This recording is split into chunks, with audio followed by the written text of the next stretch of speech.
Hey guys, it's time for a brand new Spotlight On. I'm Yael Tygiel. We've got Whitney Way Thore here. We are talking about My Big Fat Fabulous Life, the new season, plus her book. Stick around.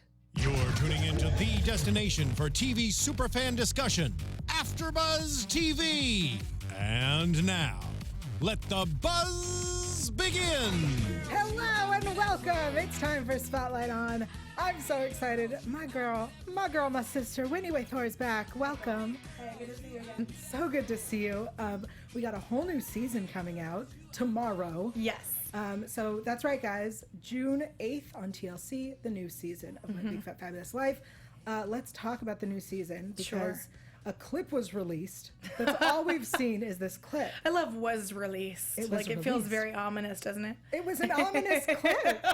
It was. Which one are you referring to? Oh, there's more than one? I don't turn on the TV, so I haven't seen All them. right, so there's one clip, and it's you were at a dance-a-thon, and you were dancing, and then you fainted. Is that the one where I shoved an entire marshmallow in my mouth, too? I did not see that. Well, I heard people calling it donuts, calling it donut holes, calling it. I was like, what is that? That's a marshmallow. Got it. I didn't bring any with me today, in case you're wondering. I don't just always have marshmallows on hand. I now really want marshmallows. I don't actually. I was playing Chubby Bunny. Oh, okay.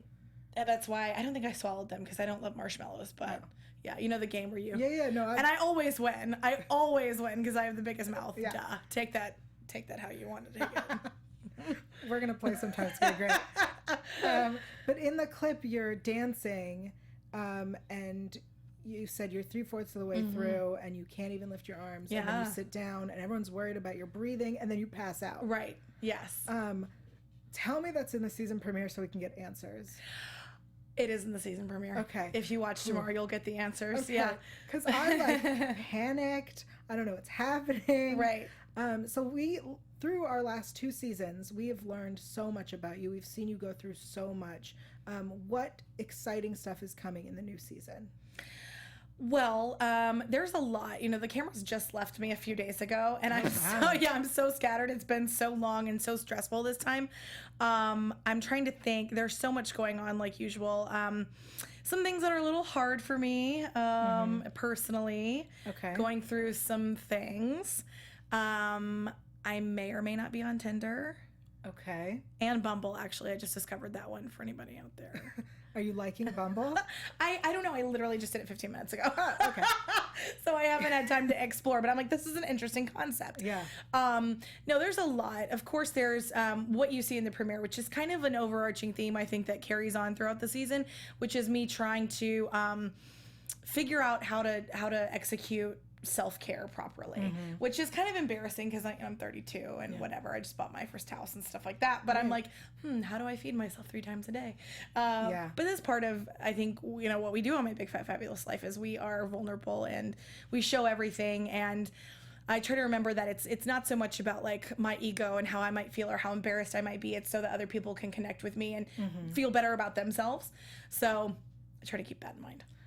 So I know that you, I believe it was last season, started with your pre-diabetes scare and then ended with you being pre-diabetes free. Yes, ma'am. So now I'm so nervous based on the season premiere clip. I don't have diabetes. I can put that to I don't have diabetes. I'm good. Okay. I can calm down now. But you know what? You make I mean, the thing about it is, someone's like, oh, I've already seen so many people on social media, like, see, I told you she wasn't healthy. There she goes, passing out. And it's interesting because, of course, anybody can pass out, right? In fact, most of my good friends who are smaller than me have passed out. I've never passed out before. That was the first time for me. So, yay! Check it off the bucket list.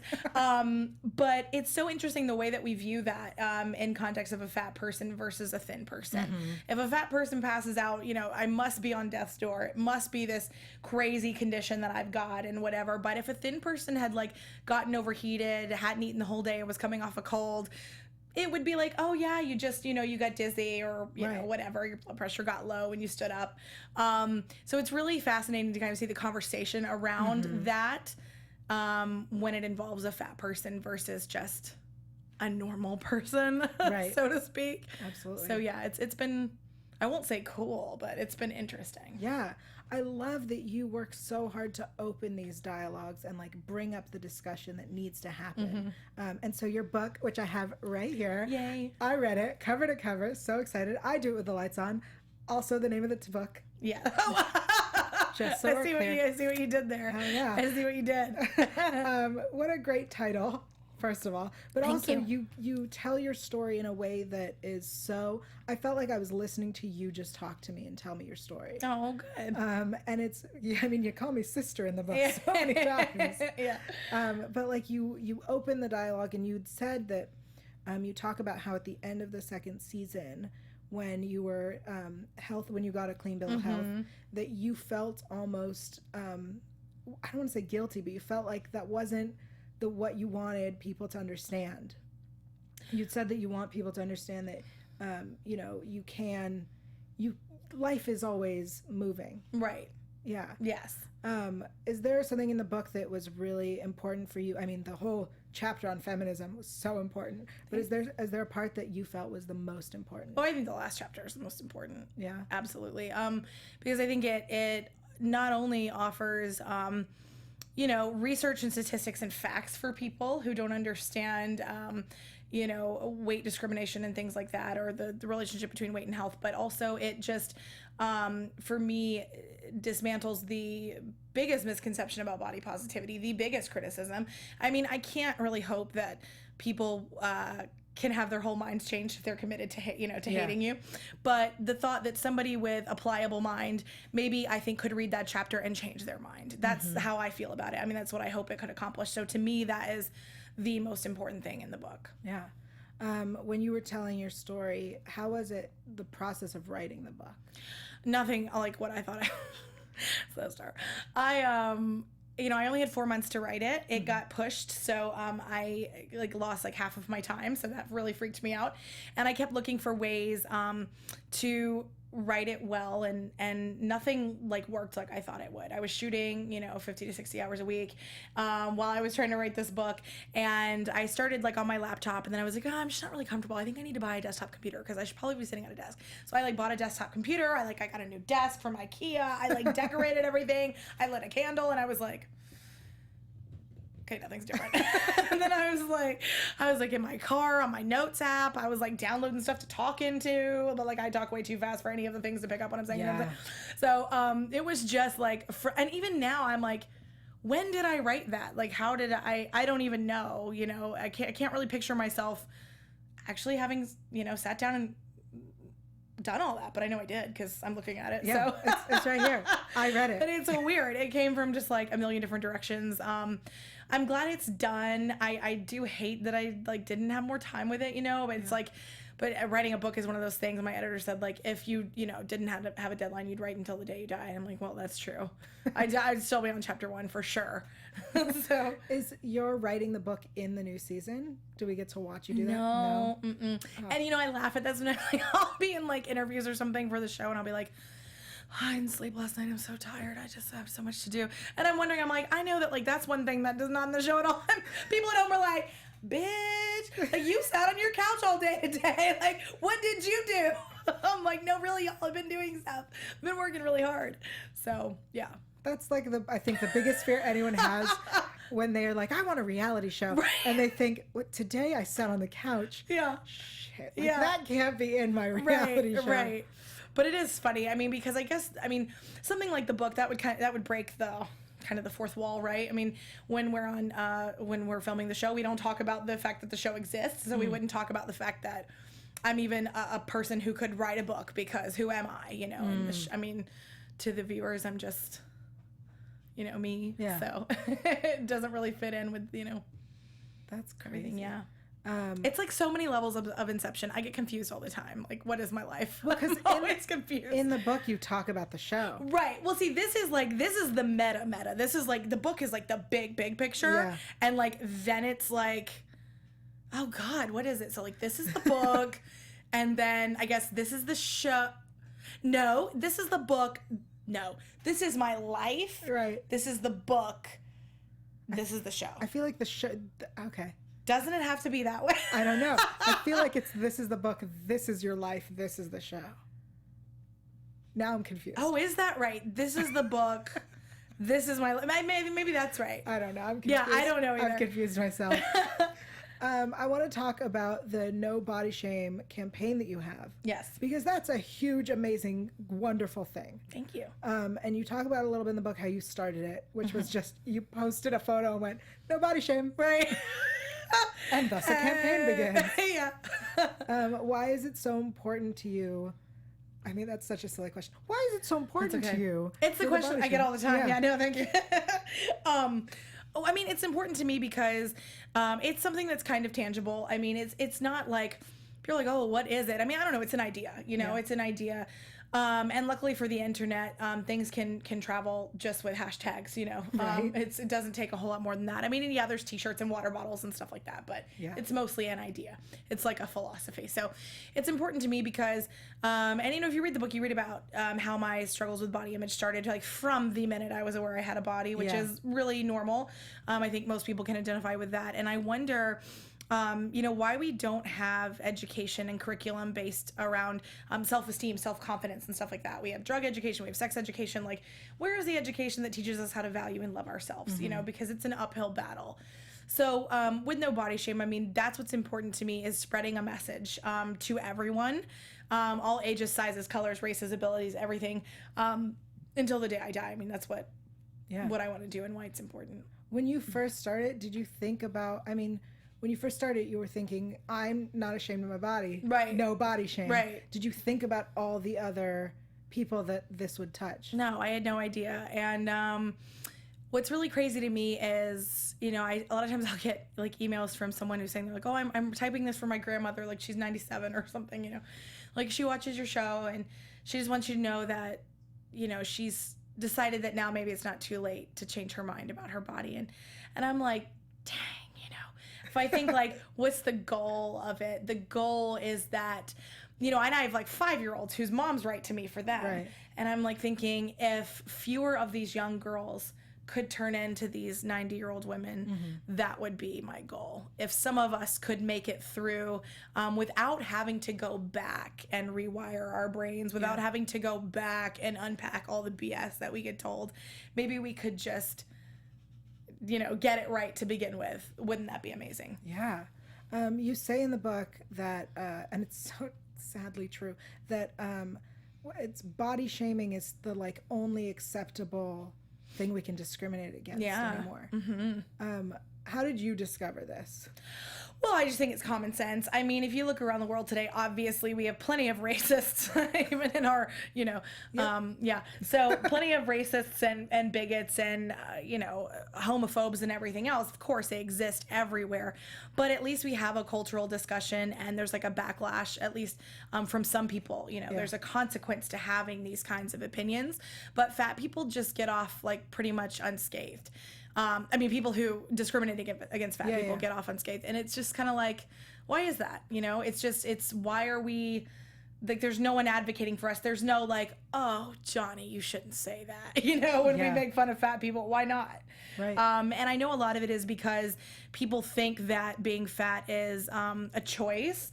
And for some people it is. And so what? I mean, like, let people live. Yeah. But, this idea that, well, they weren't born that way, so I can hate them for it. They could change it, so I'm going to hate them for it. I mean, no. Right, and it's the same thing that is applied and completely even more accepted, I would say, to skinny people. Yeah. Right, where you'll hear skinny people are constantly being told to eat a burger. Right. And it's, again, everyone's like, well, we're encouraging them. Yeah, no. And, body shaming in general is awful. And it's not just about weight. It could be about anything. Excuse me. There are a million reasons why, people are taught to be ashamed of their bodies. But I find it interesting, this kind of backlash. It almost sounds a lot to me like, well, not to compare oppressions, but like when people say, well, like skinny shaming is just as big of a problem as fat shaming. I'm like, actually, it's not. It's not at all. That's like saying that, reverse racism is a big problem as like race. Like, first of all, it doesn't exist. Yeah. And not to say that skinny shaming doesn't exist. It does. People can certainly shame people on the basis of being thin, but you have to look at it of like who's the oppressed group here. Is it the thin person or is it the fat person? Right. It's the fat person. Being thin, while you may get made fun of, still is something that benefits you. And systemically, that like you don't have oppression and discrimination for being thin. Right. That's applauded. That's what's held up here. So to equate the two is not acceptable either. So it really kind of gets under my skin. People are like, it's exactly the same thing. I'm like, no, it's wrong, but it's not the same thing. I mean, I think that's why your movement of body shaming as a whole is so important, because it's conversations like these that need to happen. Right. And I also love in your book that you point out that you can't, as you just said, you can't compare oppression. Right. That's I realized I was trying to like make a comparison. I was like, oh, when this comes out of my mouth, somebody's gonna be like, how can you compare those two things? Like, I'm not at all comparing body shaming and racism in any way, but just as far as like levels of oppression.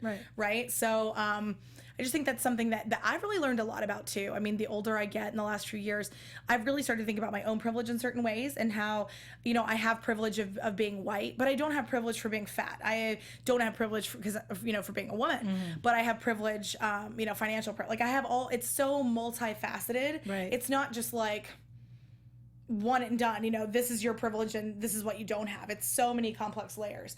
So I just think that for me, that's helped me be more, I'd say, because I want to be inclusive. I think that feminism and body positivity without intersectionality is pointless. Right. But of course, have I been accused of just being like a white feminist, duh, all the time, right? And so I tried to also acknowledge that in my book. Like, I want people to know that I get it. Like, I get why I'm on TV. And it sucks, but that doesn't mean I'm not going to be on TV. Just, I'm not going to like turn down the opportunity, but I can try to use my voice to help others. Right. And lift them up. And so that's a goal of mine that is becoming more clear, I'd say, all the time. Yeah. Speaking of on TV, we get to hear or read in the book about your relationship with your parents, and how amazing and supportive they are. And we see that on the show. Is there something this season that you can tease us about where they are really, they're stepping it up? Well, okay. So today I got a picture. My dad sent me a text of, there's an animal. I'm just going to throw that out there. There is an animal this season, and it's not Henshi, and it's not my newest cat, Wanda. There is another animal of note, sister. And I got a picture today in my phone of this animal in the back seat of the Greensboro Police Department patrol car. I'm not kidding. And I'm like, are the cameras really gone right now? Really? Like, this didn't happen on TV. But there is an animal that is really going to give you a lot. I mean, this animal is going to serve everything.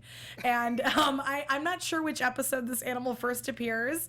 Let me look at my publicist. I feel so official. Let me look at my publicist. You're super official. Stephanie, do you have any idea? First episode. Oh, you're gonna meet this animal tomorrow. Yes. I'm so excited. That's awesome. Yes. That's something to look forward to. And it's really been a family affair. If you're wondering how this circles back to my parents, it caused at some points rifts in the family, but then also I think ultimately brought us closer together. And my dad told me that he did go bail said animal out of the county jail this morning. So I like that the animal was in jail. I'm not kidding. Where is my phone? Steph, can I have it? I'm going to show you. Don't say what it is. Okay. You're not ready. I'm not ready. I have no idea what's happening, and I'm so excited. This makes me want to cuss. Like, it's so good. Okay. Oh my.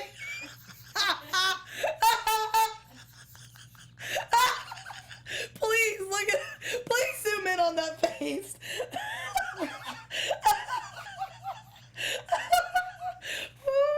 I think the best part is you can see the animal knows that it was wrong. Like, look at him, and here he's being apprehended, but he's really just, he's like non-repentant. He's like, whatever, touch me. Yeah.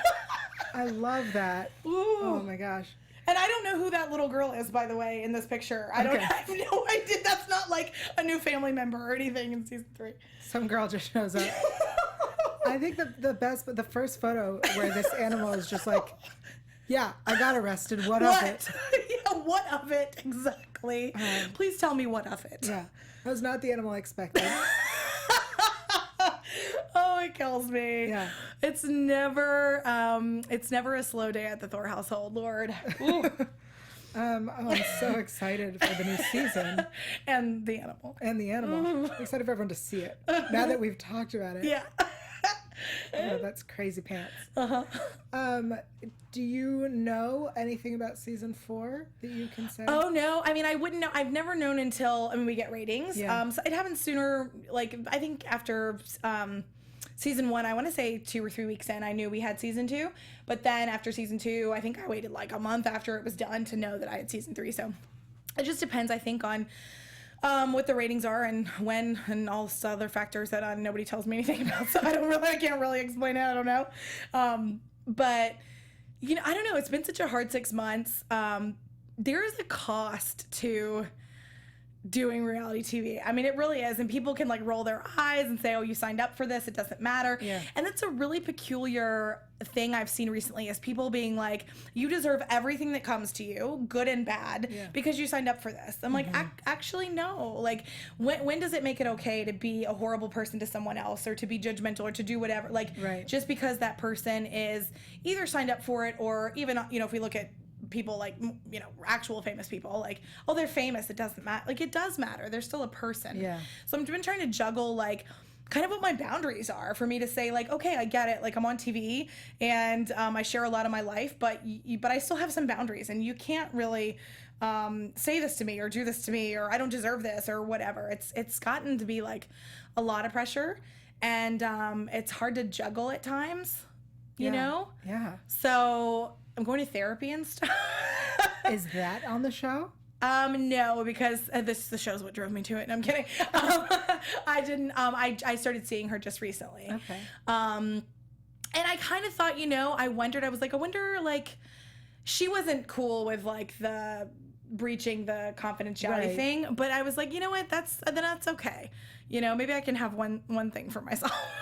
No, how dare you have one thing for yourself? Yeah, maybe next season I'll convince her to make our therapy sessions public, and then we'll see. Mm-hmm. That's crazy. Is there something that you want to do? Because this is what I love about you. You go, I want to do this, and then you do it, and you're great. Well, thanks. And even if you fail at it, you fail beautifully. Well, thank you.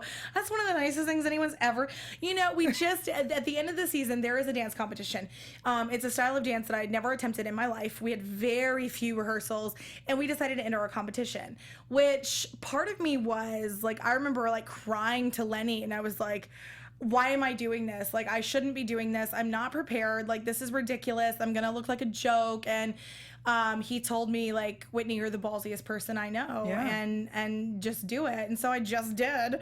And I won't say whether I succeeded or failed, but it really was another lesson to me that, like, if I waited till I felt done or ready, that really would be never. So why not? Like, why not just jump in this new style of dance and do this and go compete? Like, why not? Yeah. So I think seeing that process could be encouraging for people to think, well, I'm going to get off my butt and, like, do something that I've always wanted to do. And the funny thing is about this, I didn't even know I wanted to do this. I never knew I wanted to do it. I just kind of like... I feel like a lot of stuff that you do, you're like, oh, somebody suggested this, and I like stumbled into it. Yeah, and then I kicked ass at it. Like, all right, now what? Thank you. That's what you do. I mean, I don't know. Well, I won't like speak to that personally. I just think that, although thank you, it's just, you don't know what you can do until you do it. You really don't. And even sitting right here right now, I mean, that's why I'm on the phone with Lenny at, midnight before the competition. Like, I'm going to pull out. I'm not going to do it, Like, even I don't know sometimes. Yeah. And I think that through season 3, viewers will see a lot more of, like...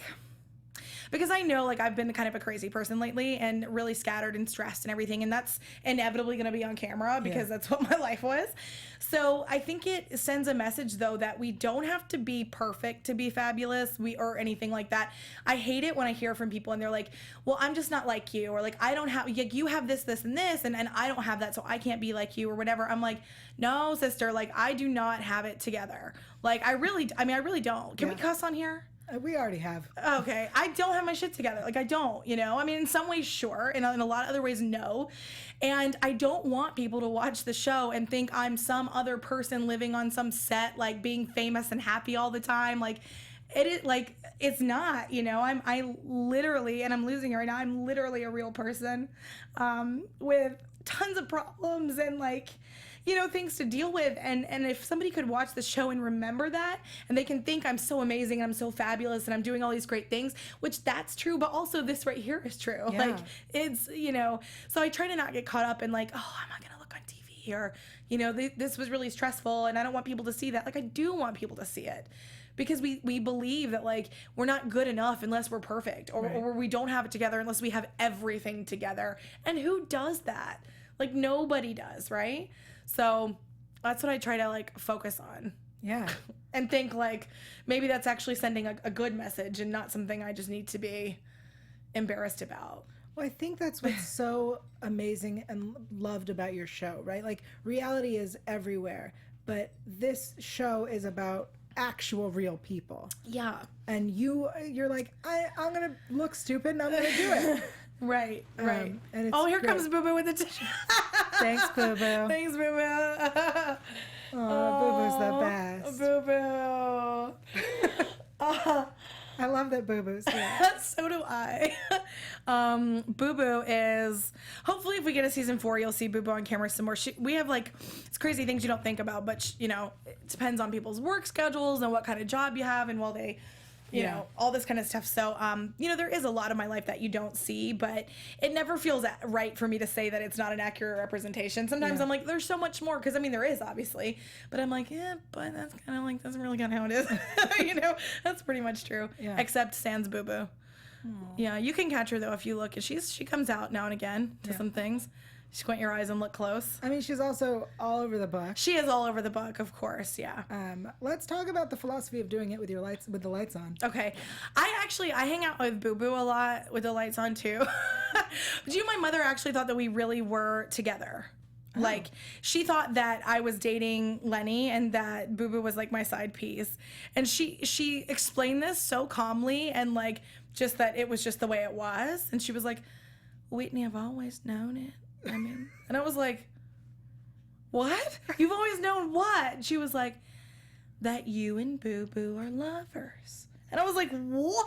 I'm like freaking, this is Babs, you know, talking. I'm freaking out. I'm losing my mind. Like, what are you talking? She's like, well, Whitney, you're always in the bed hugging and stuff. And I was like, well, yeah, but, and you're usually naked. Like, well, yeah, that's what friends do. Right? Like, it blew my mind. I was like, Mom literally thinks, you know, and she's just like accepted it, made peace with it, like everything. I was like, Mom, that's so great. I mean, it was great, but at the same time, I was like, could you clue me in on the fact that I had a lesbian lover? Because like I didn't know. Like, has she already told the garden club? You know, like, yeah, Whitney sees Donna on the side. You know, like, is this a part of my reality I have to own now? It's not just that you have a lesbian lover; it's that you're cheating on your boyfriend. Exactly. It's like, can someone let me know? Like, that's all I want. I love that she accepted all of it. She really, and in fact, one Christmas when I had first met Boo Boo, she came to the Christmas dinner or the Christmas Eve dinner at my house, and I wasn't dating anybody at the time and hadn't been in a while. And so the next day, my dad's sister was like, you know, I mean, the Thores are really accepting. I feel like Whitney really could have just introduced Donna as her girlfriend. I don't know why she didn't feel comfortable enough and she had to say, this is my friend Donna. And I was like, well, y'all, like, if I were gay and with Donna, well, and you know, the thing is, I'm not gay, but I still might want to be with Donna. Does that make me gay? Are we having, what kind of conversation are we having now? I don't know. But sexuality's fluid, right? It is. And Donna, I hope you don't take offense to this, but Donna is beautiful. Donna's great. Donna is the best. And so I can't say that I won't end up with Donna, really. Yeah. At the end of it all, I don't know that. Yes, for those who are wondering, Donna is sitting right Donna here. Is here. I don't know that I won't at some point in life. We joke about how we're just on the cusp. Like, one day it's just going to be, you know. Look at Boo Boo. Oh, so cute. Bless. We got so derailed. I don't know. Oh, I think we were talking about. Oh yeah, we were talking about doing it with the lights on, and yes. Yeah, there we are. Yes. Anything else you? This book makes me so happy, especially so you and I are both very much in the body positivity world, in this whole discussion of it, and I feel like there's a whole world that I forget is outside of it. The fetish world? Oh no! I was like, are we going there? Let's talk about the fetish world. Oh God, do we have to? It's You brought it up. I did. I thought that's what you. No, but it's. I tried to discuss it in the book, and it was one of those things where I was like nervous about offending someone or something, you know, like I'm sure that women and men that I know and I don't realize, are kind of in that world. And I mean, I think everyone should do what they want to do. Like, you do you, it's not going to bother me. But I really did realize so much that it wasn't something I wanted to be a part of, because I just couldn't separate the difference between that and the messages I'd got about my body my whole life. The messages of, I want you to be slender, or, messages like, I love your big sexy boobs. When I get a message that says, I love your big sexy tummy, it feels the same. It feels objectifying. It feels the same kind of nasty. It doesn't feel like a relief. And then this idea of like, there's like feeders and feeties and feederism and all this. And like, again, like I truly don't care. Like whatever people do, like I would not judge. But I don't want to lose my own personal autonomy, because I feel like I finally fought to get that, to have autonomy over my body, to say, I don't just have to lose weight. I don't just have to do whatever society wants me to do with my body to be accepted. So then you have a man that's like, wanting you to be bigger or whatever for his own sexual pleasure. And then I just can't. And I got so disappointed, because when I first was like confident and happy in my body, it seemed like every guy I started to talk to or maybe try to date, they literally like 4, 5, 6 all in a row. They were all, actually closeted like feeders. And I was like, like, is there anyone who just can, You put it a really great way, that it's like, it's the same as someone saying to you, I want you to lose weight. Right. It's what's the difference? Yeah, either way, I want you to change for me. Right. Like, how about you just accept me as I am? And like, I want you to be turned on by me and whatever. And I don't mind. I mean, if a guy says like, I love your big sexy belly, I'm like, well, praise the Lord, because I got a lot of it for you, So I'm not offended by that at all. Like, I don't want a guy who like pretends that he, if he's sexually attracted to my stomach, then that's great. Sorry, Mom. She won't watch this anyway. It includes the internet, right? So she won't know how. But it's just it's a weird world to kind of get into, and not really. I had no idea what it even was, so I really want you to explore that world in season 4. Oh my gosh, that just occurred to me. That's what I want in season 4, is I want you to go and just see it, and be fed. Well, did you see episode 1, season 1? The guy that I went out with, he was a feeder. His name was Andrew, and we went to a restaurant, and he totally did. He actually did. He fed me like a bite of my own food, which was like fine. I'm like, first date, a little bit cheesy, whatever. But then the more it started to escalate, I was like, wait a minute, hold on. Like, he was like, what's wrong with getting bigger? Like, da, da, da, da, da. I'm like, well, nothing in theory, but like, not for you. Is that what you mean? Like, it's been weird. And then, I did find Lenny, who, was physically attracted to me, loved me, mind, body, spirit, and all that. And that's, what I wanted, and that's fulfilling. But it's dramas, it's things that have gone on and that I can't talk about right now. Right. And I just hope that I can, continue or find that again or whatever, Yeah. It seems a hard thing to find, though, these days. Somebody who just can accept all of you and, It's a weird world. It really is. It really is. Yeah, especially with like the Tinders and the Bumbles and all that stuff. Oh, and I just started reading Modern Romance on the flight over. And you know what? I loved it, and then I got a little sad, because I love Aziz. I think he's hilarious. The book is hilarious. And then all of a sudden in the description, I caught some subtle fat shaming. Yeah, he said something like, it was talking about like bad dates or whatever, and I guess a guy had taken a girl like to the bowling alley, but then just like sat in the lounge where they had beer or something.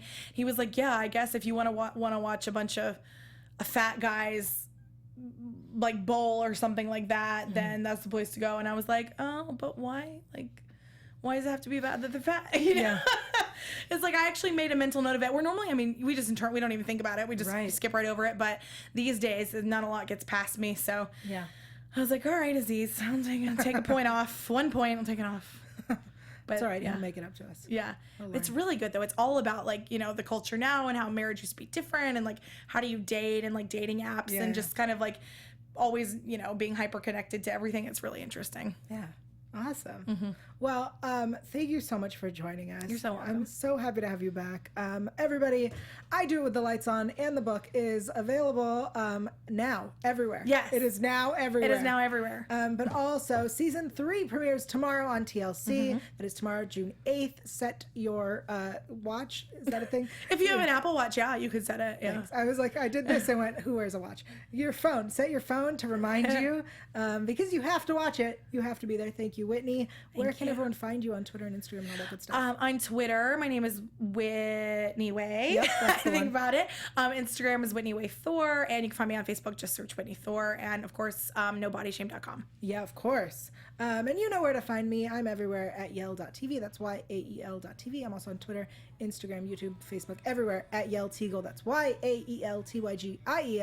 Thank you guys for joining us, and we'll see you next time. Bye.